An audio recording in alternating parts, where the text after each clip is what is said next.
So before we start off this video, just a disclaimer, I'm not a travel agent, I'm not a travel security specialist, and I don't know if I've really been anywhere that's considered to be truly dangerous.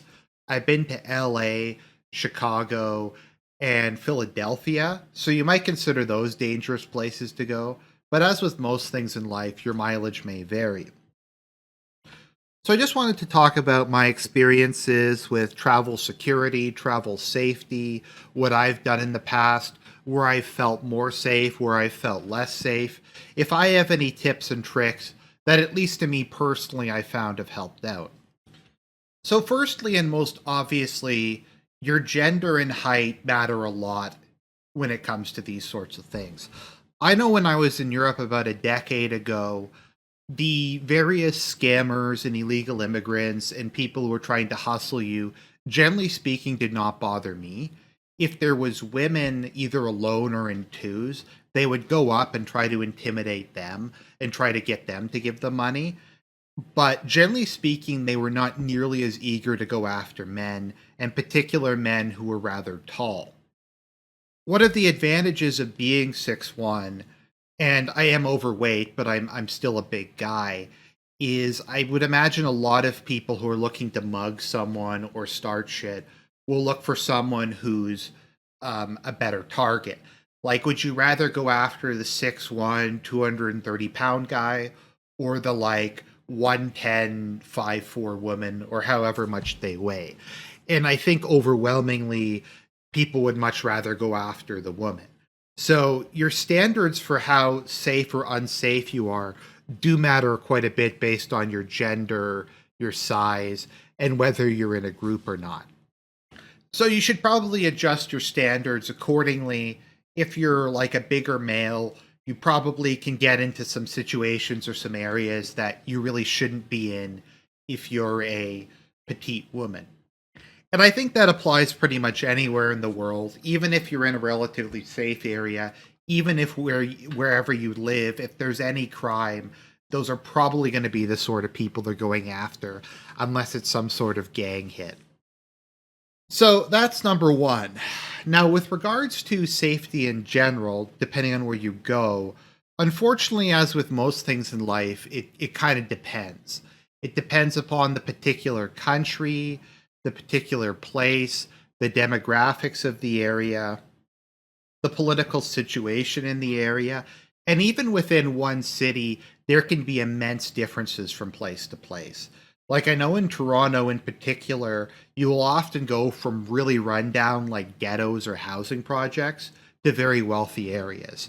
Like, for instance, one of the wealthiest parts of Toronto is Cabbagetown, and it's right next to Regent Park, which, other than Jane and Finch, is probably the most dangerous part of the city. And I find that's true in a lot of places, particularly American cities, where it can go from being really nice to really bad really quick. When I was in Paris, I also found that very much to be the case, where one street would be nice, the next street over would be like a horror show. So there is that. As a general rule, I find tourist traps are tourist traps for a reason. People complain about them as things being overpriced, people trying to scam you into paying more, and there being a lot of pickpockets. But it's often where a lot of the security is focused, and there's a lot of effort made to keep the area relatively safe from at least violent crime. Now, this isn't purely out of altruism, but a lot of places in the world are very dependent upon tourism as a fundamental part of your economy. And if you're at Versailles and people are getting beat to death and having their stuff stolen on a daily basis, people are not going to want to come there. And that loses the area, the Provence, and the French government a lot of money. So they really don't want that to happen.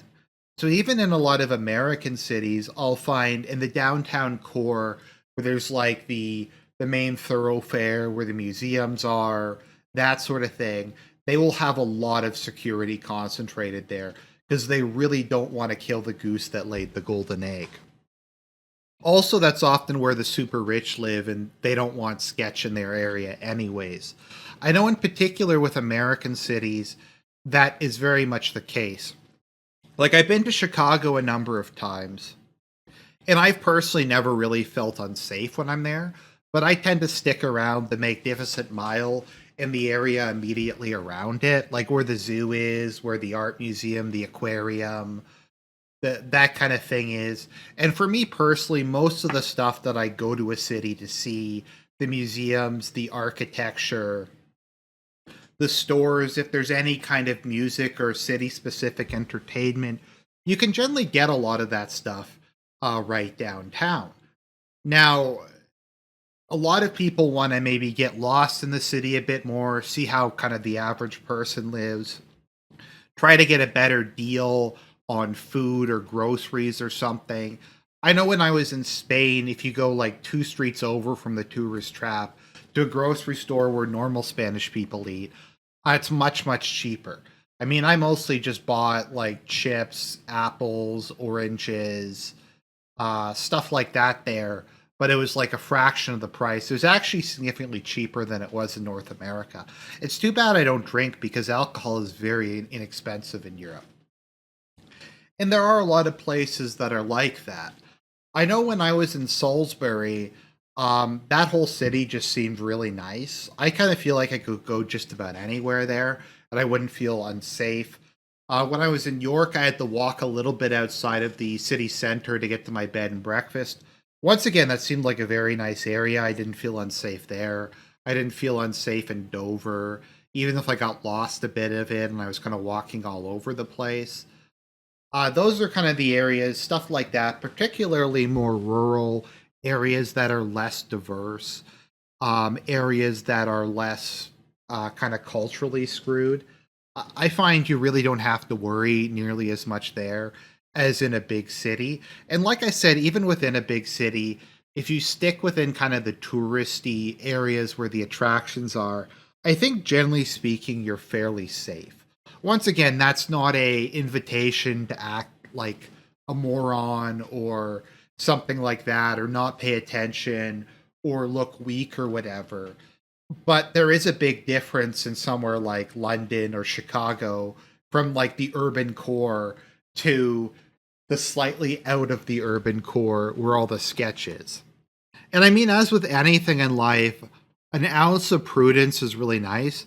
Like if you're in an area and the buildings look really run down and there's a lot of shady looking people and it's like nighttime and you're like, this place doesn't feel safe, it probably isn't safe. And it's probably an area you just want to get out of. It's not worth risking it. Just leave. And sometimes, like if you're in Chicago or Washington, D.C. or London, the hotels slightly outside of the city center can be much, much cheaper. And it's not even really an issue to go there. It's just try to get one near some form of public transportation and just don't go around the neighborhood too much. Just go straight to and from the station, get out of that area, and the hotel will hopefully be locked up and have its own sort of security. Once again, I think these things are pretty obvious. As with that, like subway stations, in a lot of cases, it can go from being reasonably nice, if somewhat run down and somewhat dirty, to looking like some sort of third world horror show. So just you have to just be alert for those kind of things. It can get really bad really quick. And if you ever feel like you're in an area, I do think, generally speaking, the broken window theory is fairly accurate. That is, if an area lets minor things go, like broken windows, like things being unkempt, that is generally a pretty good indication that you shouldn't be there. But like I said, it depends a lot on the area, the diversity, the country you're in. I doubt there's really anywhere in Iceland where you'd be in any sort of real danger. In most parts of Canada, you're probably not in any real danger unless you're deliberately looking out the worst parts of the cities. In America, that is not the case at all. I'd imagine in most areas, I stopped off in a couple rural British towns just when I was doing transfers or I was stopping off to see a local castle or something. I didn't really feel unsafe anywhere in rural Britain. And like I said, if you want to go to a place like Brazil or the Philippines or somewhere else with kind of a shady reputation, you're going to go to somewhere like Brazil if you're going to Brazil. It obviously, your chances of something happening there are much, much, much higher than somewhere like Italy or England or even like the safer parts of American cities. So, I mean, tourist traps are tourist traps for a reason. And they might be expensive, they might be obnoxious and full of like Australians and Chinese tourists and that sort of thing. But they tend to be relatively safe. Um, so that's that thing. Now, on kind of a more practical level, what I do when I go to Europe, and this is probably goofy, is I have a neck wallet I wear. So I have it's like on a necklace, I guess you could say. It's like a pouch I wear around my neck under my shirt. Now, I'm sure there's ways to steal that. The most common one I've heard is cutting it, although you can get ones with wires in them that prevent it from being cut. And it may look a little goofy to be taking out, and it may be a little uncomfortable, but I'd rather have that than have very important stuff stolen. Like, I'll often bring my wallet anyways, but what I'll do is it's good to travel with a decent amount of cash because you never know if your card's going to work. So if I have like 200 euros, I'll keep 160 euros in my pouch, a credit card in my passport, and then in my wallet, I'll keep like 40 euros and whatever my change is. So, like, if my wallet gets stolen, that'll suck, but I still pretty much guaranteed to have my passport, some money, and a credit card. And that's where you really get in trouble. I always carry my passport with me whenever I'm in another country. It's probably not necessary. There have been a number of places I've gone where they've specifically asked me for my passport, especially if you're in a country where they charge tourists a different amount of sales tax, or just as a security measure, they want to see some sort of photo ID. Besides that, I just think it's such an important document. You probably want it on your person at all times. Just if you're in trouble, you get stopped by the police or something. It's an internationally recognized standard piece of documentation. And I just rather not take the chance. It's a bit like with money. I'm sure in 99% of cases it's okay to leave some money at the hotel. Obviously, you don't want to act like really stupid and leave it out on the drawer on the table or something. But if you have it at like a pocket in your luggage or something, I'm sure that that's fine in the vast majority of cases. The question is, do you want to take that chance? And it's often better to just have a substantial amount of money on you. Like I said, you probably shouldn't keep it in your wallet. If you start flashing like 300 euros or dollars or whatever, people are probably going to come after you. But if you're keeping it in like a separate safe place, then you're probably going to be just fine. Also, pickpocketing really matters from country to country. I don't think it's really a big deal in America, for instance, but in France or Italy or something, it can be really bad there. I would also say try to maybe avoid ostentatious displays of wealth. Now, you're probably going to have an expensive smartphone, but most people have some sort of smartphone. So I think that's less of maybe a sign of it as it used to be. And in a lot of cases, if you're in an unfamiliar country, you just need to use your phone to look stuff up, to give you directions. I know when I was in Britain, I used it to figure out the train schedule and that sort of thing. And especially now, like data is very cheap, particularly if you go to a European country. You can get like 6 gigs of data and a bunch of phone minutes and some text messages and stuff for maybe like 20, 30 euros, which is invaluable in a lot of cases. Even if you just need to look up a word, if you're in a country where English isn't the main language, that can be very helpful. But you probably shouldn't be wearing expensive jewelry, expensive clothing, expensive if you have like Chanel or Gucci, like $2,000 handbags. You don't really need that stuff when you're vacationing, and you just kind of have to think to yourself, okay, I'm going to a country. Maybe there's like a 1 to 5% chance that I'm going to have this stolen. Do I really need it to look good if I'm in some foreign land? Not really. So you can take like a $20, $30 purse or whatever. I don't know how much purses cost, or even $100 one versus your $2,000 one. And if it gets lost, that sucks, but it's not the end of the world. And also, people who are looking at you are going to go, oh, this person's not very wealthy. Once again, I don't pretend to understand the criminal mind, but that sort of thing just seems very logical to me. Very straightforward. Also, as with pretty much anywhere in the world, you probably don't want to be out in the middle of the night when it's super dark, that sort of thing. I, generally speaking, try to leave the hotel pretty early in the morning.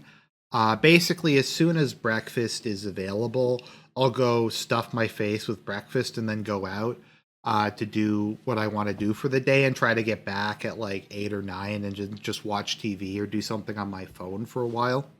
Once again, most things are generally closed unless you want to go to a club or something. And if you go to a club, once again, the one in the touristy area is probably safer than the one in the more like rundown area. And I don't say that as an insult. The areas outside of the touristy areas may be perfectly fine, but you're not a local. You don't really know the ins and outs of these kind of things. You might think, oh, this area over here looks fine, but it's really like Murder Alley, or it's where people tend to get mugged. I mean, definitely do your background research and look this stuff up, but I mean, you got to just be kind of careful. Once again, prudence and common sense, I think, carry you most places through life. But these are just kind of a couple tips that I have for you, and you should largely be okay. Now, maybe just a couple stories to end this. I'd say that the two scariest places I've been is LA and Paris. LA is kind of the ultimate example of where it goes from being really nice to really bad. Downtown LA is a complete and total cesspool. It is horrendous there. I got to stay at a relatively nice hotel because I was there. My father got a really nice hotel because he was there for a conference, and my mother and him just went with him. So it was really nice. The area around it though was scary as fuck. Everything was like boarded up. There was like there were trash fires. The parks were just full of the urban demographic, just sleeping homeless. There's the Cecil Hotel downtown. Like you see the Hollywood and like Grumman's Chinese Theater. The area around that is just really shitty. The rest of Hollywood, other than like it and the Sony Theater, are already pretty shitty to begin with. But if you go off the path at all, it turns into complete and total crap. And then you'll have like Hollywood Hills or whatever, which will be super rich gated communities. And then next to that, you'll have like some of the most horrific stuff you'll ever see. Paris, I think, is honestly the scariest place I've probably been. And that's just because a lot of the sketch in Paris is just all over the place to an extent you don't find in the US. Now, I went there before the refugee crisis, so it's probably a lot worse now. But I find if you stick to like the urban and like core in American cities, it's generally not that bad. In Paris, there are just hordes of scammers, as I call them. We're trying to make you buy little keychains, Eiffel Towers, fake purses, that sort of thing, and they will just swarm you. And it's really scary. The Eiffel Tower is a fucking scary place to go. That's one of the scariest places I go because there's just hordes of them and they will just descend on you in like a pack. Fortunately, like I said, I was a 6'1" male and I was there with a friend, but like the women will just get like surrounded. There's this scam they do, I think it's mainly at Sacre Coeur, where they have these friendship bracelets where they will wrap your hand with like these strings or something, and then they won't let you go unless you give them money, and they like intimidate you and start yelling at you and stuff like that. And it's just Paris is a scary place. The subways there were kind of scary. There was a lot of schizophrenic urban demographic who were just yelling at stuff that wasn't there. There were people who were just peeing out in the open. It's not a very nice place. It's kind of sad 'cause you'll see like the Louvre or all that kind of stuff, and just the area around these places is often just kind of teeming with it. Italy, when I went there, was also very much like that. I remember Rome and Venice in particular being very bad. When I went to like Verona or Cinque Terre, I didn't really notice much of that, but there are just swarms of scammers there who will just surround you. They'll block off entire streets and bridges. It's a complete and total mess there. So those are just kind of some of my thoughts on travel security. Just try to be safe, don't be a moron, and things will probably work out okay for you.